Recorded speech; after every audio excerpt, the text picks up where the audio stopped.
Proclamação do Evangelho de Jesus Cristo segundo Mateus. Que João tinha sido preso, Jesus voltou para a Galileia. Deixou Nazaré e foi morar em Cafarnaum, que fica às margens do mar da Galileia, no território de Zabulon e Naftali, para se cumprir o que foi dito pelo profeta Isaías: terra de Zabulon, terra de Naftali, caminho do mar, região do outro lado do rio Jordão, Galileia dos pagãos. O povo que vivia nas trevas viu uma grande luz, e para os que viviam na região escura da morte brilhou uma luz. Daí em diante Jesus começou a pregar, dizendo: convertei-vos, porque o reino dos céus está próximo.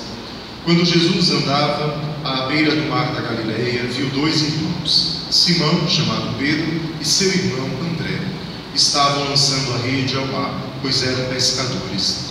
Jesus disse a eles: segui-me, e eu farei de vós pescadores de homens. Eles imediatamente deixaram as redes e o seguiram. Caminhando um pouco mais, Jesus viu outros dois irmãos, Tiago, filho de Zebedeu, e seu irmão João. Estavam na barca com seu pai Zebedeu, consertando as redes. Jesus os chamou. Eles imediatamente deixaram a barca e o pai e o seguiram.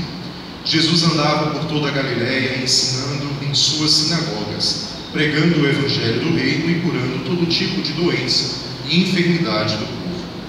Palavra da salvação. Santo anjo do Senhor, Deus zeloso guardador, se a ti me confiou a piedade divina, sempre me rege, guarde, me ilumine. meu coração, para que dignamente anuncie o Santo Evangelho, em nome do Pai, do Filho e do Espírito Santo. Amém. E aumentastes a nossa felicidade. Todos se alegram na tua presença, como alegres ceifeiros na colheita, ou como exaltados guerreiros ao dividirem os despojos. Amados irmãos e irmãs, querido povo de Deus, estamos celebrando o terceiro domingo do tempo comum, e não diferente das outras liturgias dos domingos anteriores, nós vemos o quanto a liturgia de hoje nos mostra Deus de uma maneira muito acessível a cada um de nós.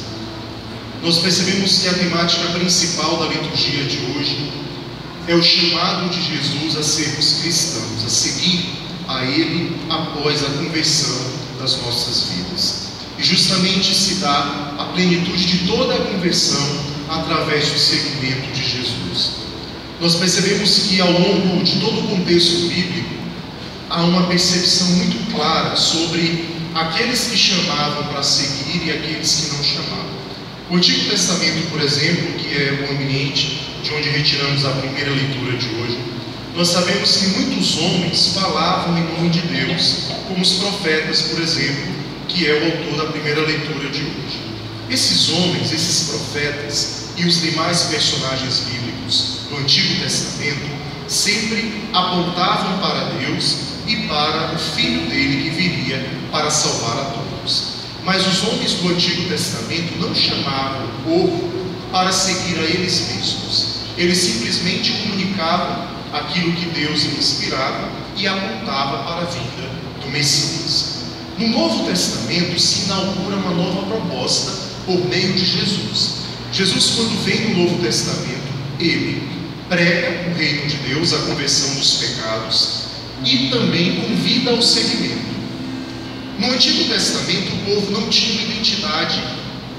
Entendam muito bem essa minha explicação, para não parecer que é pejorativo, mas o povo não tinha uma identidade religiosa.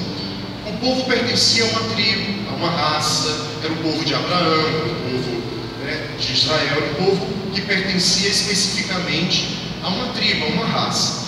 No Novo Testamento, o povo já tem identidade religiosa, que se dá após o seguimento de Jesus, de cristãos. Após seguir, se dá um nome para esses homens. No Antigo Testamento não tem, só pertenciam a uma raça. Então Jesus, quando vem no Novo Testamento, ele imprime caráter que se dá a partir do segmento a Ele. Sabemos que toda escuridão da nossa vida, ela se dá, em algum momento da nossa história vamos viver ela, mas ela se dá de diversas formas. Seja uma escuridão física, como por exemplo a ausência de uma fonte de energia, seja uma escuridão que nos leva à opressão e não conseguimos ver uma saída para sairmos daquela opressão, seja uma escuridão que nos paralisa no problema e não conseguimos ter uma luz que nos ilumine para encontrarmos uma solução para o problema, seja uma escuridão de enfermidade, quando se tem uma doença e não se tem a iluminação de qual remédio necessário para resolver aquele problema. Então tem diversos tipos de escuridão, escuridão do medo, várias escuridões, não necessariamente e exclusivamente a escuridão física, como uma luz, uma energia. E essa escuridão, de diversas formas, que está na nossa vida, ela precisa ser combatida. Ou seja, no Antigo Testamento o povo ouvia falar de Jesus, os profetas apontavam, ele está vindo, ele virá. O povo estava na situação de escuridão, não tinham de fato ali ainda um Salvador pleno, tinha a promessa desse Salvador.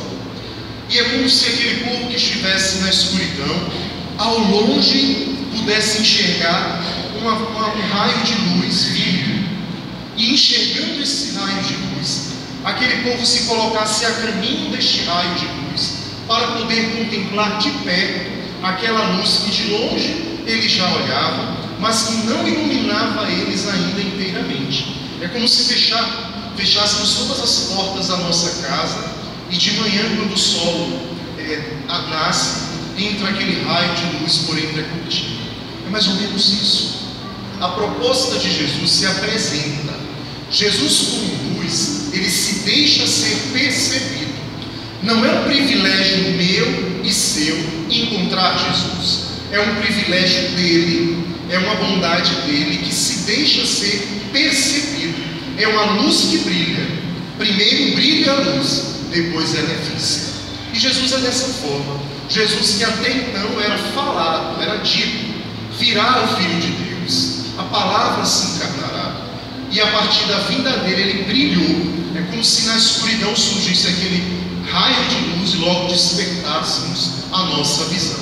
E o profeta Isaías fala sobre isso. Naquele dia em que o povo de Israel viu a presença do Senhor, mesmo andando na escuridão, brilhou para eles uma grande luz.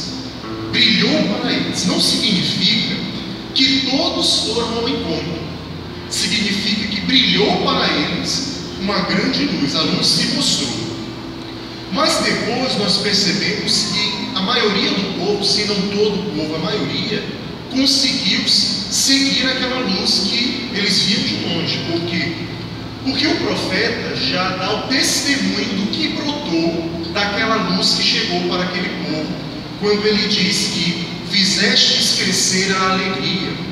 Quando chegastes, fizestes crescer a alegria, aumentastes a nossa felicidade, como alegres ceifeiros na colheita, todos nos alegramos na sua presença. É bom quando nós percebemos que a escuridão faz parte da nossa vida, mas ela não é a atitude toda da nossa vida. Haverão situações sempre, mas sempre haverá, sobretudo para aqueles que vivem na era de Jesus Cristo, como somos nós, a possibilidade de enxergarmos a luz que vem de Jesus. É preciso sairmos das trevas. E repito, diversas trevas que nos tomam e nos cegam e não nos deixa ver a luz de Jesus. Digo isso por quê? Porque nós vivemos num mundo, num tempo sobretudo, onde nem sempre conseguimos, quando estamos no erro, enxergar a verdade. O erro, muitas vezes, ele nos coloca em situação de ainda mais escuridão. Por isso, quando uma pessoa está no erro, ela dificilmente vai perceber que está no erro. E a nossa atitude, que já percebeu que aquela pessoa está na escuridão, deve ser uma atitude muito caridosa, porque geralmente a pessoa não percebe que está na escuridão e nós corremos o risco de piorar a situação daquela pessoa. Não podemos querer arrastar essa pessoa e dizer: olha, a luz é lá, fora. A nossa atitude é mostrar qual é a saída da escuridão para alcançar a luz, mas deixar que a pessoa caminhe sozinha. Ninguém que está na escuridão quer ser arrastada dela, porque até aquele momento aquela escuridão está lhe agradando muito.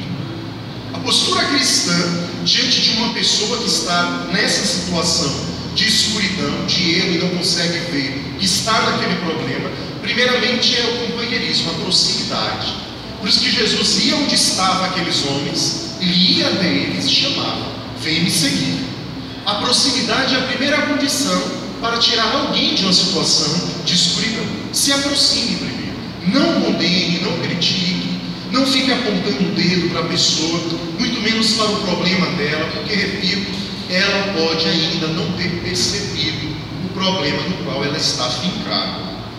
E após essa proximidade, tendo conquistado a confiança daquela pessoa, é que você começa a apontar que para além daquele estado de escuridão, há outros estados de vida que aquela pessoa pode contemplar. E esse estado sempre vem com a noite e o dia aparece. Os estados da vida sempre vêm para nos deixar a escolha de acolhermos a Ele ou não. Por exemplo, nós podemos nos trancar no nosso quarto e ficarmos em eterna escuridão. Fecha tudo, vamos ficar aqui para sempre. Mas eu sei que lá fora vai ter um sol que vai brilhar. E eu preciso querer caminhar ao encontro daquele sol, se eu quiser ser atingido pelos raios dele. Mas eu posso me fechar na escuridão. A consciência deve ser despertada, porque a pessoa está segura naquele lugar. Está segura. E portanto, quando eu desperto na pessoa uma consciência, olha, para além dessa escuridão, para além dessa treva, para além desse problema, existem outras coisas. A pessoa começa na própria mente dela a arquitetar ou imaginar que possibilidade outra seja essa. Então desperte naquela pessoa que você quer trazer para Deus ou tirar de alguma situação, que não existe somente aquilo que ela faz. Existem outras coisas a serem feitas. Aqui, por exemplo, moram os pássaros. Não sei se vocês já viram. Aqui na igreja moram os pássaros e volta e meia tem os filhotes. E sobretudo na missa de manhã, fica ali os pássaros, os pais, né, incentivando os filhotinhos a voar. Eu sempre vejo isso na missa da semana de manhã, bem ali naquele canto. Aí vem a mãe, não sei se é a mãe ou seu pai, mas alguém vem e voa.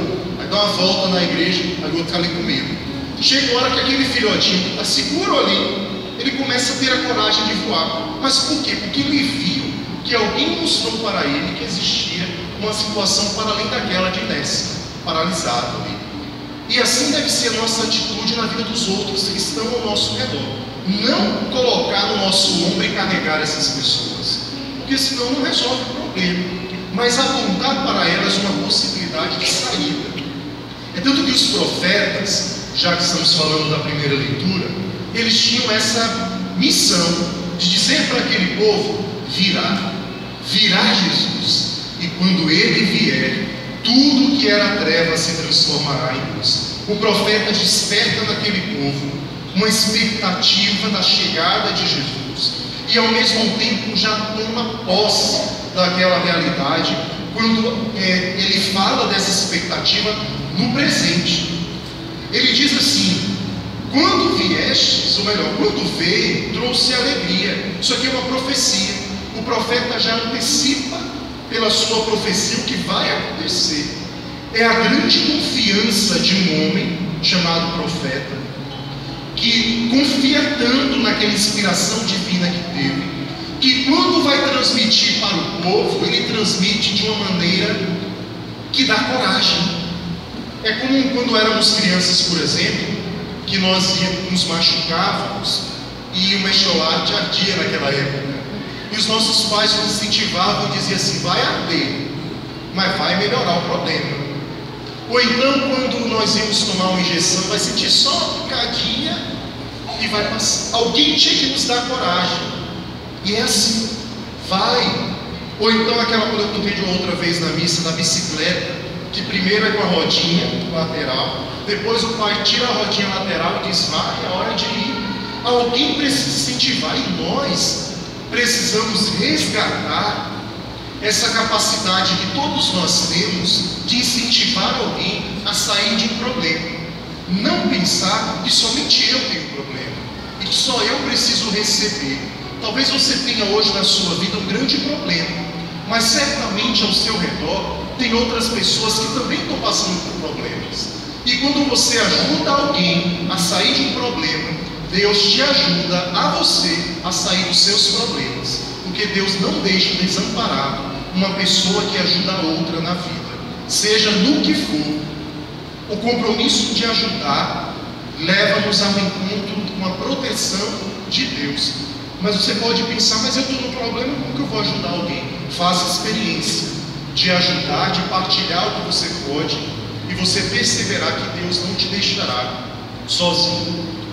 E com isso nós percebemos que após esse indicativo de que existe uma luz próxima a ser vista, já se começa a muitos aderirem a essa luz quando cantam no Salmo responsorial: a partir de agora, o Senhor é minha luz e salvação, o Senhor é a proteção da minha vida.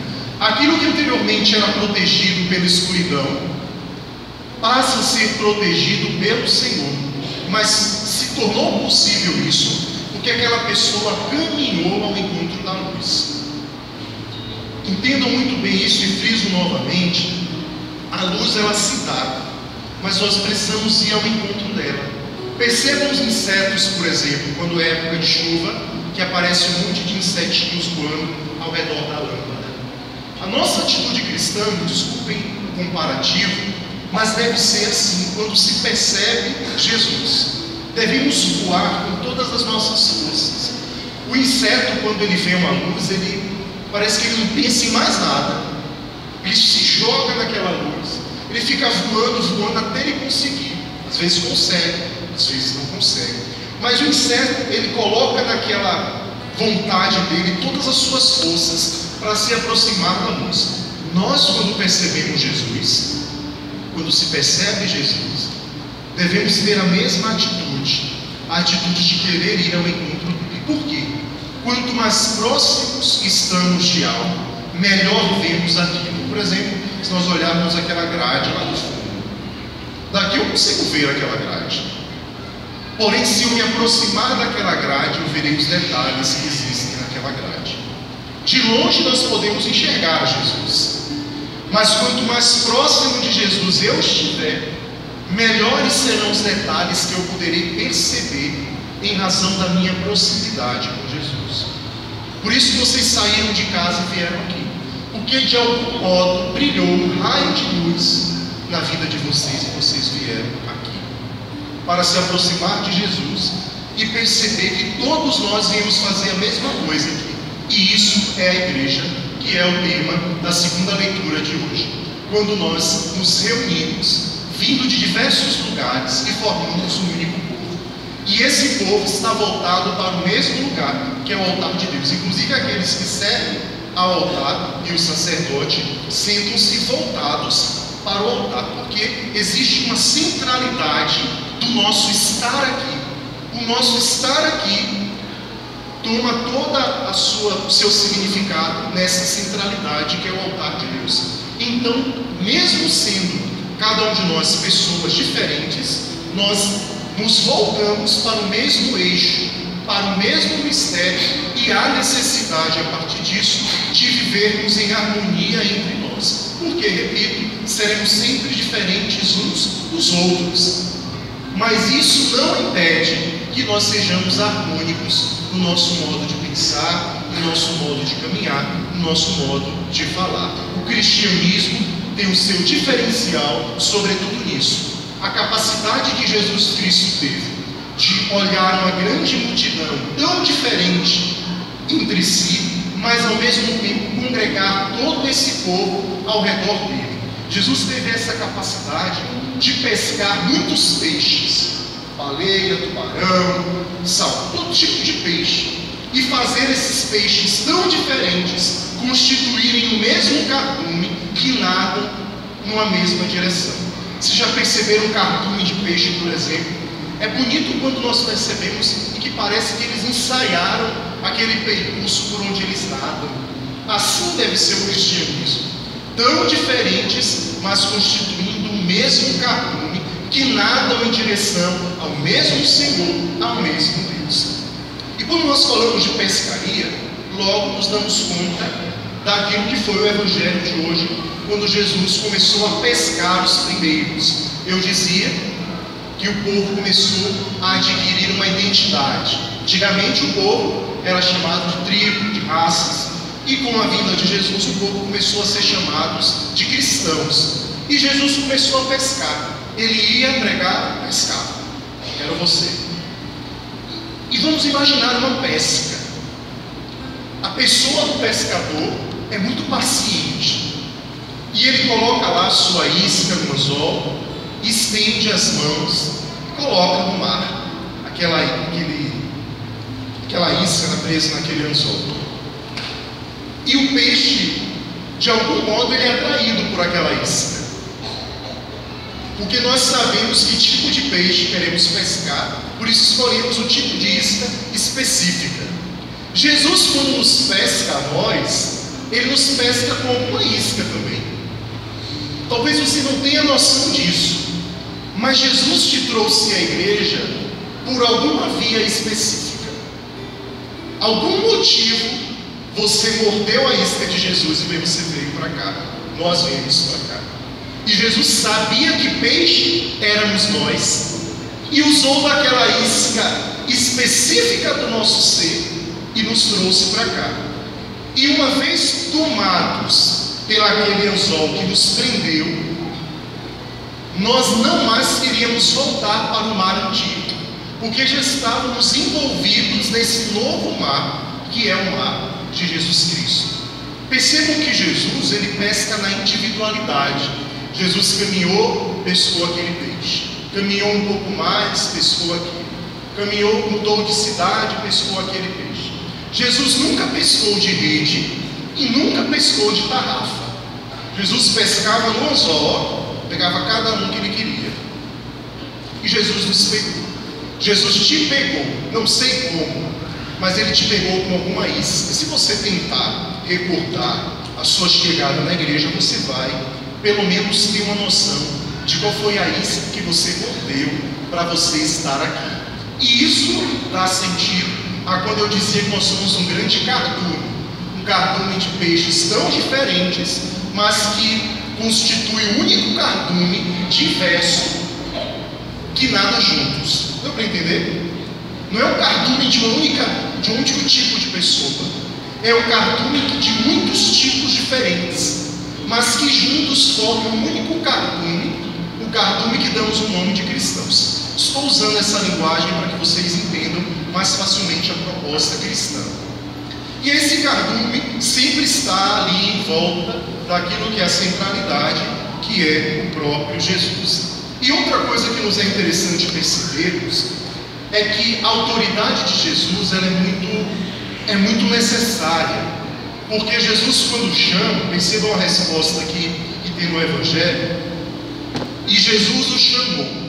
Eles imediatamente deixaram a barca e o Pai e o seguiram.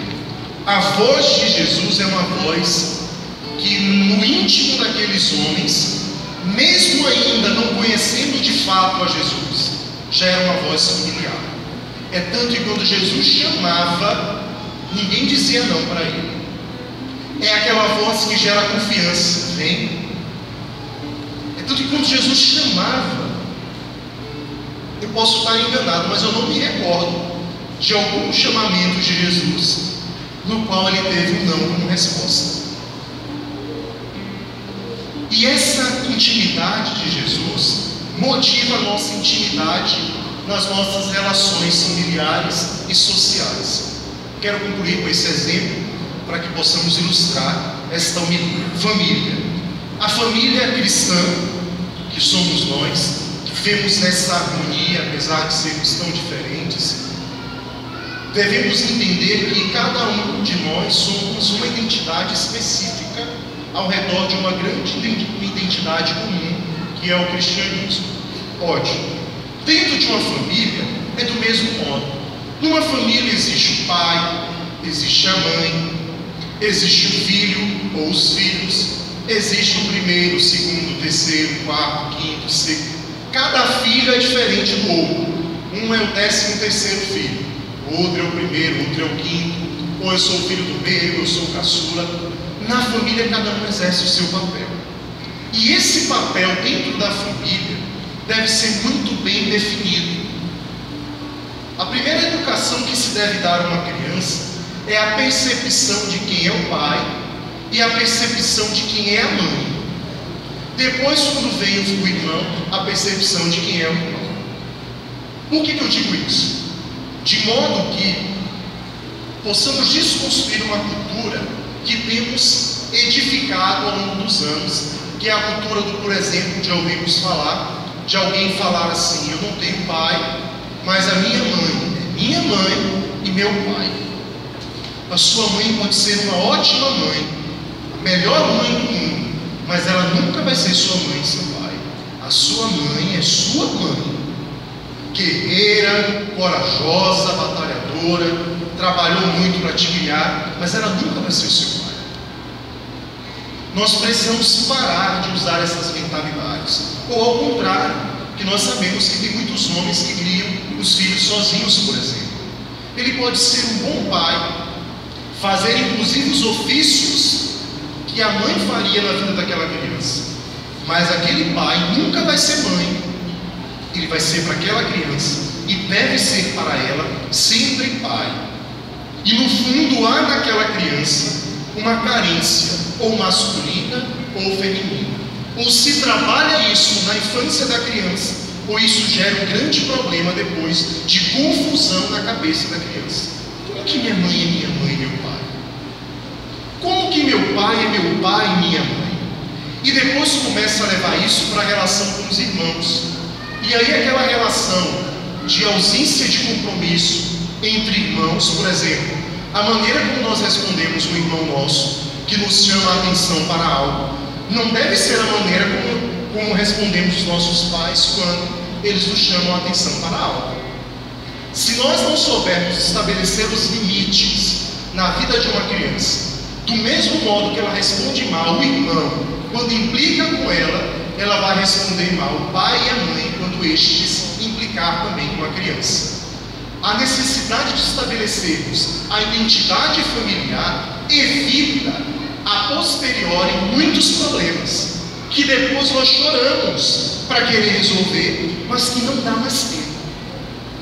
Não dá mais tempo. Por isso, possamos educar as nossas crianças nesse respeito. A base de uma família sempre tem que ser essa: o respeito, o amor, a fé, os bons costumes. Porque se um membro daquela família se ausentar pela morte ou por alguma outra coisa, aquela família vai continuar firme, porque há nela princípio de respeito, de amor, de fé. Então toda a família deve ser fundamentada nessa proposta, e cada um com seu papel. Cada um com seu papel. Então, se nós estamos vivendo isso, procuremos aos poucos desfazer esse laço que no contexto cristão não nos favorece, o laço de que todo mundo é igual. Por exemplo, se você vai no churrasco com seus amigos, você pode ir com a bermuda, com a chinela havaiana, com a camiseta, com boné, com óculos. Se você vai num órgão público, você não pode ir de bermuda, de sandália havaiana, de camiseta, de boné e de óculos. E você precisa entender que naquele lugar, aquela sua vestimenta não cabe. Se você vai na feira, você vai diferente do que você vai no casamento, por exemplo. A nossa vida é assim, precisamos saber como nos comportar nos determinados ambientes. Para cada ambiente há um comportamento específico. Como eu converso com um adulto, não é a maneira como eu devo conversar com uma criança.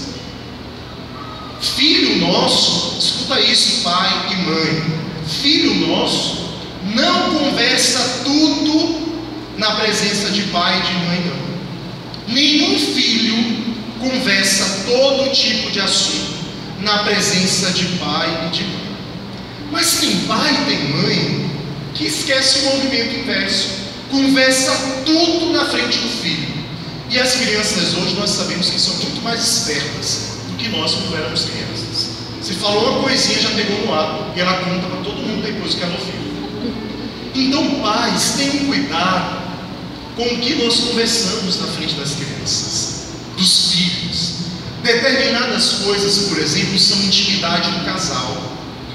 Se o seu filho quer dormir, por exemplo, na sua cama, você está lá com sua esposa, seu filho quer dormir lá porque está com medo no escuro, ilumine o quarto dele, mas não fique levando o seu filho para a sua cama. A cama de um casal é o seu leito nupcial, leito de núpcias. A criança não deve estar ali dormindo.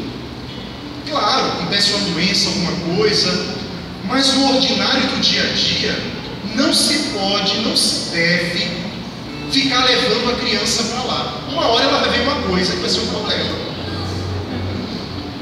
Precisa educar a criança. Olha, papai vai colocar uma luminária no seu quarto. Vamos colocar um monte de bichinhos, vamos colocar musiquinha para tocar. A criança precisa aprender a estar no ambiente dela.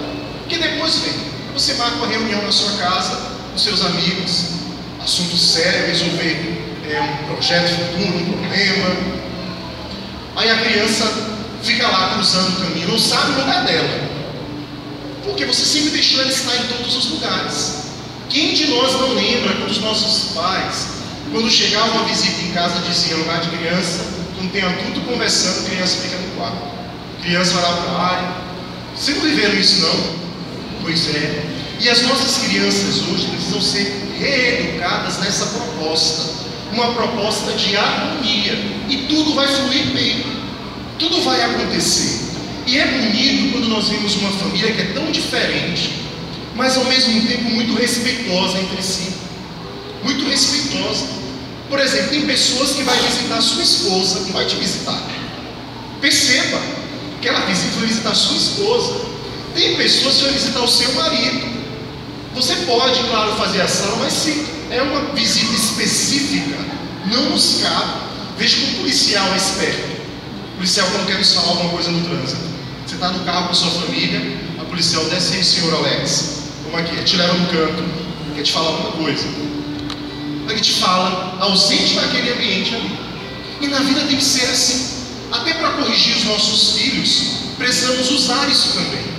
Não ficar expondo a criança numa correção, quando tem estranhos na casa, precisa uma visita, tem um parente, e você recrimina aquela criança na frente daquela pessoa, aquela criança pode criar um trauma de outras pessoas. Chame a criança no canto, chame a atenção dela. Porque da mesma forma como você chama a atenção da sua criança na frente de um estranho, ela vai te responder quando tiver um estranho na sua casa, ou quando você levar ela para o shopping e você vai passar perto dele. A harmonia na vida é essa. Desculpem me prolongar, mas fico por aqui desejando que a cada dia possamos despertar em nós essa vontade de seguir a Jesus, estarmos aqui neste lugar, buscar a presença dele, sentar ao lado de tantas pessoas que talvez nem conhecemos ou até já vimos pela rua, já cruzamos em outras ocasiões, mas que hoje eu estou sentado do lado, poderei no momento da paz estender as minhas mãos e cumprimentar essa pessoa, ainda que eu não concorde com tudo que ela é, com tudo que ela faz, mas ela está aqui buscando o mesmo que eu estou pedindo, buscando aquele mesmo Senhor que eu estou buscando. E assim deve ser a igreja. Não separar, não sento perto daquela pessoa, não sento perto de Beltrano, de fulano. Deixa acontecer. Deus te trouxe aqui por um motivo. Assim como Ele nos pescou em algum momento, Ele nos trouxe aqui por um motivo. Talvez o motivo pelo qual Deus te trouxe aqui seja até para criar uma nova amizade, seja para reconciliar-se com alguém, seja para conhecer um parente que você não conhece, mas está do seu lado e você não sabe. E nós precisamos saber olhar ao redor. Olha, esse peixe é tão diferente. Ele é moreno, eu sou claro, mas ele está aqui buscando o mesmo que eu estou. É assim a vida. Senão ficaremos pessoas intolerantes. Eu preciso respeitar o espaço do outro para que o outro respeite meu espaço. Dentro da família, pai respeita o espaço da mãe, mãe respeita o espaço do pai, avós devem respeitar os espaços dos pais, filhos devem respeitar, pais devem respeitar os filhos. senão vira uma destruição familiar sem retorno. Sem retorno.